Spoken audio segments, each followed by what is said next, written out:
Hey, what's up guys? So our topic for today is how we can delete a user account on your computer.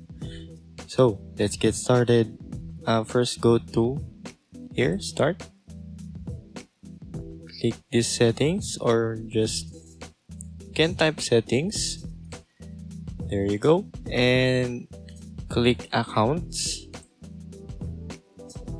And then family and other users. Here, this is, we want to delete your name 1 and just click remove. Delete account and data. Be very careful with this. If you wanted to back this up, back it up. So, delete account and data.